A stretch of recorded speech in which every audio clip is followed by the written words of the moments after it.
Alright, good morning. Yes, ako po si Kiko Javier and we have a very important training. Okay, this is good news. Actually, nagiging mas madali po yung ating expansion at ating pag-share nitong business na to because of this.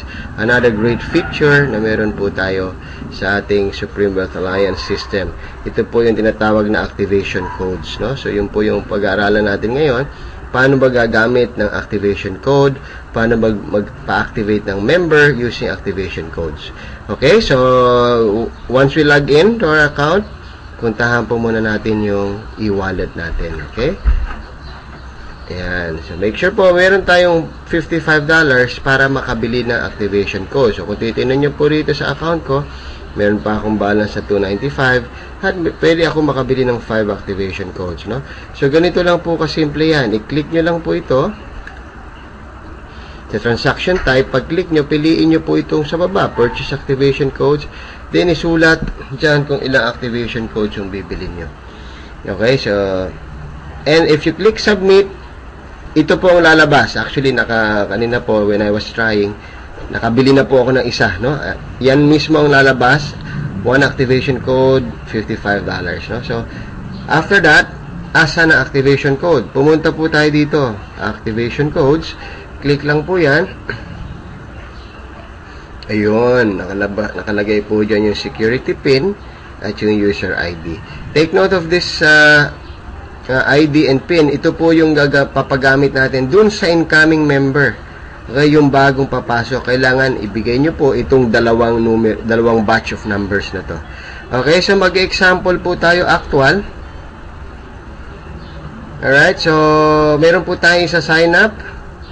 Okay, pinayagan po ako na gawin ito ng aking kaibigan.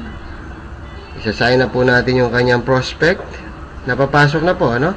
So assuming gagamitin ng security pin o yung activation code na we just purchased. By the way, hindi po limited ang activation code sa sariling downline. Okay? It could be your crossline, it could be your upline, it could be anybody. No? So, pwede pong ipagamit yan kahit kanino. Kaya nga po, pakiingatan din. Alright? So, ito po yung account ng aking bagong pasok na member na si Ma'am Sonia. Okay? She's from Australia actually. Sonia Luberio, one of our very good leaders from Australia. Okay, so ang gagawin lang po sa choose payment option, piliin po yung pinakailalim, activation code real time. Wow, ang sarap po niya. Real time meaning walang waiting period, walang 24 hours, walang 48 hours, real time. Okay, so sample na natin. Click activation code, then click submit. Alright, so lalabas po dyan yung pangalan ng sponsor.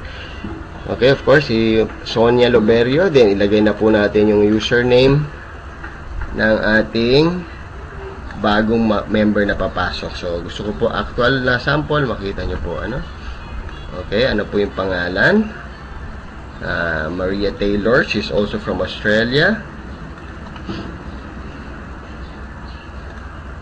Alright, then, the email. Yung member's email, the password. Alright. Ayan. Dito na po, hihingi na po yung user ID and security pin. Yun po yung una nating nakita nyo po kanina, no? So, which is sinulat ko na rin po. So, this is the user ID and this is the security pin. Okay. Then, click submit. Bilang po tayo ng 3 seconds and thank you for submitting your payments. Okay, it will say here, it will be verified, pero sa totoo po, it's already activated. Okay? So, maraming salamat po and hope to see you sa susunod po na training video. God bless everyone.